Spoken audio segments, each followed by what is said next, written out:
मेरे प्यारे साथियों, नमस्कार। मैं ज्योतिर्विद पवन कुमार। साथियों, आज इस वीडियो में मैं चर्चा करने जा रहा हूँ अल्टीमेट गॉड, ब्रह्म, उनके बारे में।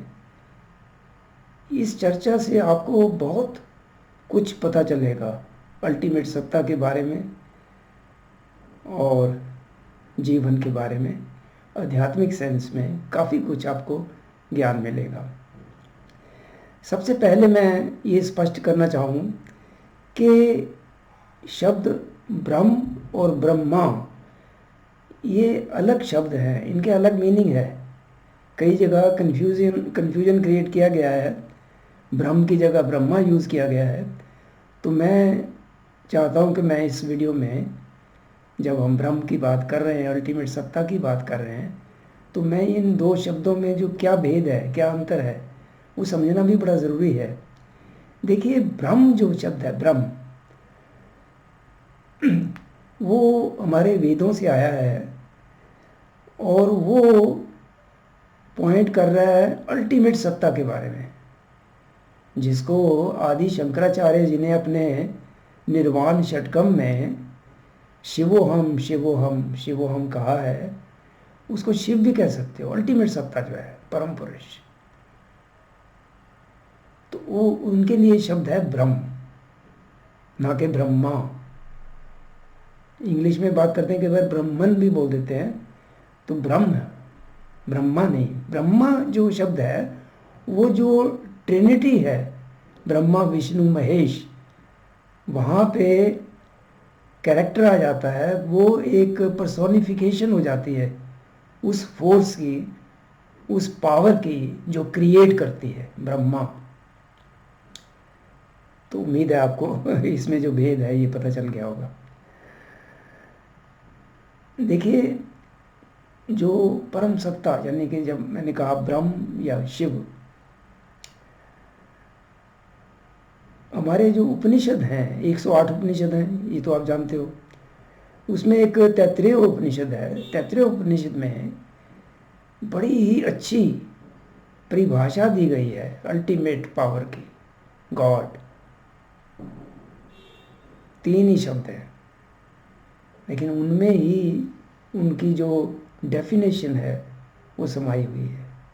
उसको समझना बड़ा ज़रूरी है। क्या है डेफिनेशन? सत्यम ज्ञानम अनंतम ब्रह्म।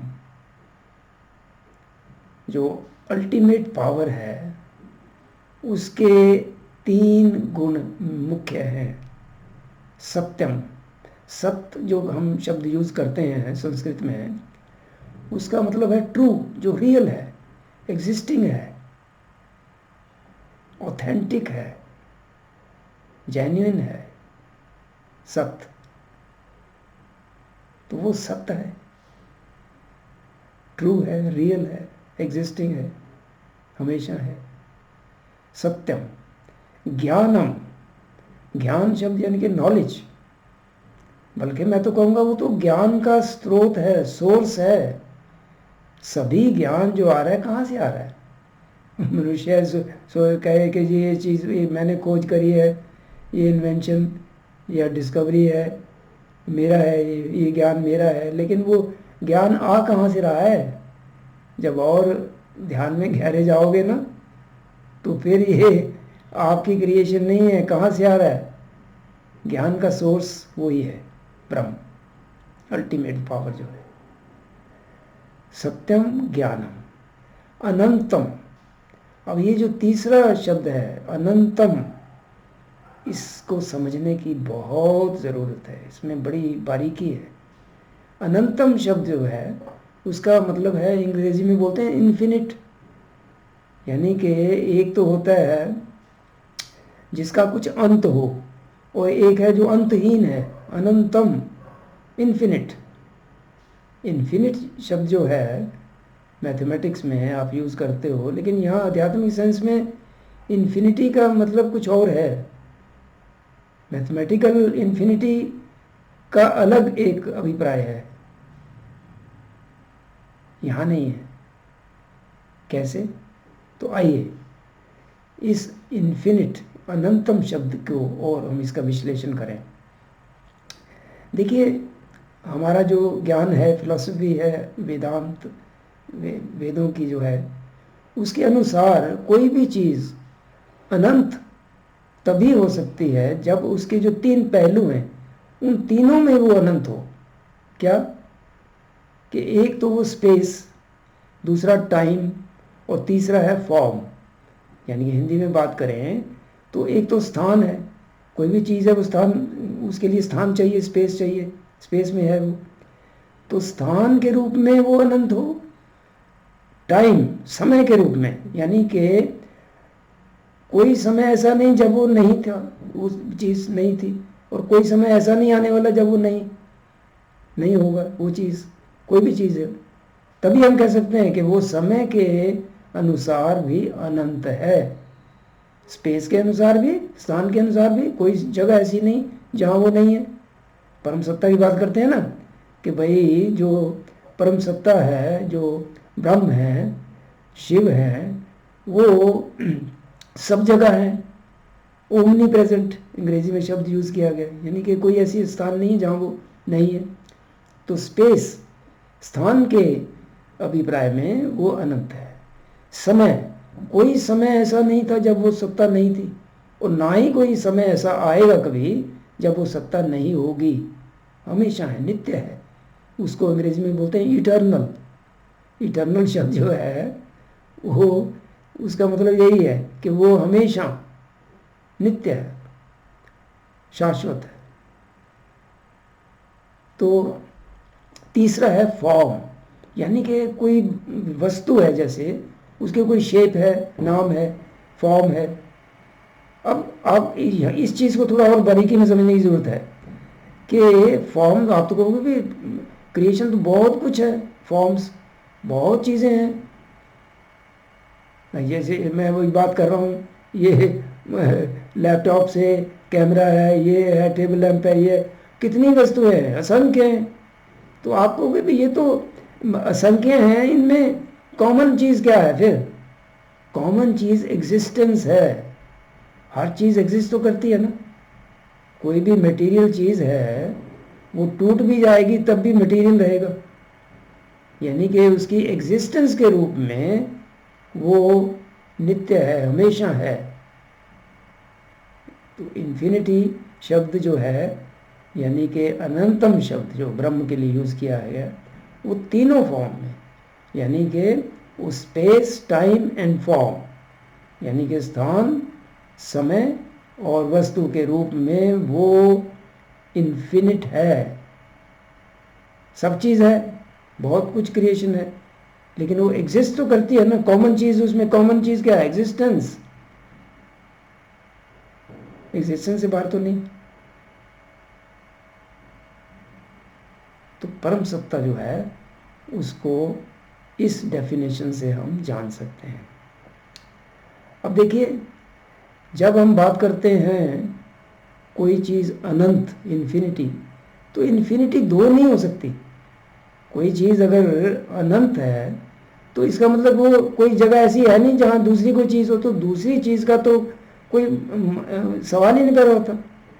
तो परम सत्ता ब्रह्म जो है, शिव जो हैं, उनके सिवा कुछ नहीं। उनकी जो क्रिएशन है जिसमें हम भी हैं, सब चीज़ है, वो क्रिएशन भी तो उसी सिस्टम का, उसी पावर का ही पार्ट हो गया ना। यानी कि जो हमारा वेदांत कहता है अद्वैतवाद, उसकी सपोर्ट हो रही है इस डेफिनेशन से। क्यों? इन्फिनिटी दो नहीं हो सकती। कोई चीज़ इन्फिनिट है तो दूसरी चीज़ का तो फिर कोई स्थान ही नहीं, जगह ही नहीं, ना उसकी तो कल्पना ही नहीं कर सकते आप। तो द्वैतवाद है, द्वैतवाद नहीं है। द्वैतवाद में तो हम मानते हैं भी भक्त है, ठीक है, मैं भी यहाँ हूँ, मैं ईश्वर कहीं है, मरने के बाद मिलेंगे, कहाँ मिलेंगे, स्वर्ग में है, अपने से सेपरेट मान लिया। लेकिन नहीं, हमारा वेदांत जो है वो कहता है कि भाई अद्वैतवाद है, हमारा ही जो सच्चा स्वरूप है वही ब्रह्म है, शिव है। उसको एहसास, उसका एहसास होना, रियलाइजेशन होना, यही तो एनलाइटनमेंट है। यानी कि अल्टीमेट जो सेल्फ रियलाइजेशन है, ये ग्रेजुअल एनलाइटनमेंट होगी, धीरे धीरे आपको समझ आएगी कि भाई अल्टीमेट सत्ता जो है वो हम ही हैं, हमारा ही सच्चा स्वरूप है।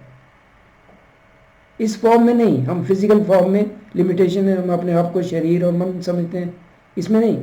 जब रियलाइजेशन होगी, एनलाइटनमेंट होते होते आप उस पॉइंट पे पहुंच जाओगे जब सेल्फ रियलाइजेशन होगी, एहसास हो जाएगा कि भाई ये तो उसके सिवा तो कुछ है ही नहीं, मेरी कोई अलग से कोई सत्ता नहीं है। हाँ, मैं अगर अपने आप को शरीर और मन मानता हूँ तो फिर इंडिविजुअलिटी है, लेकिन सच्चाई वो नहीं है।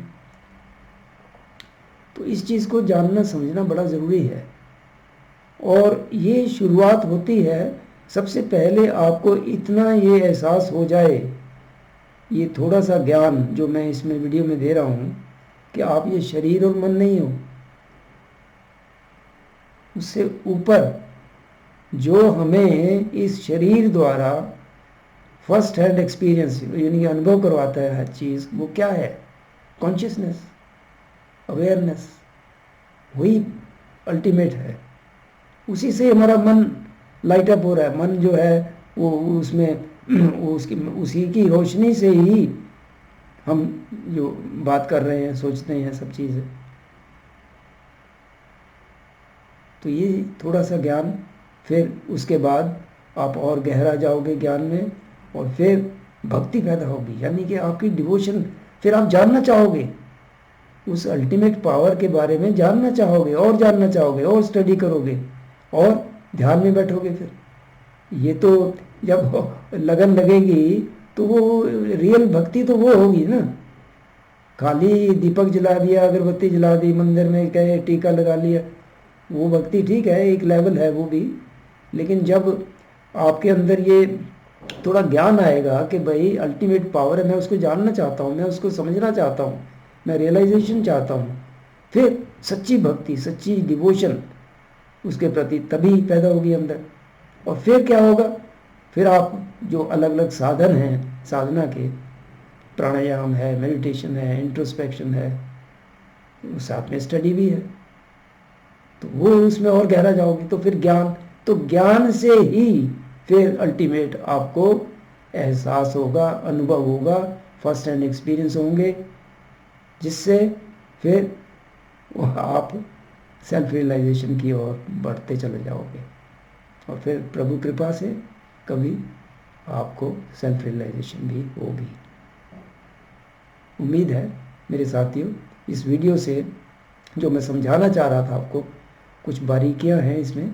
तो जो भी मेरे साथी इस साधना में लगे हैं, सेल्फ रियलाइजेशन चाहते हैं, एनलाइटनमेंट चाहते हैं, जीवन की जो पहेली है उसको समझना चाहते हैं, तो उनको शायद मेरे इस वीडियो से लाभ होगा। इस वीडियो को देखने के लिए बहुत बहुत शुक्रिया।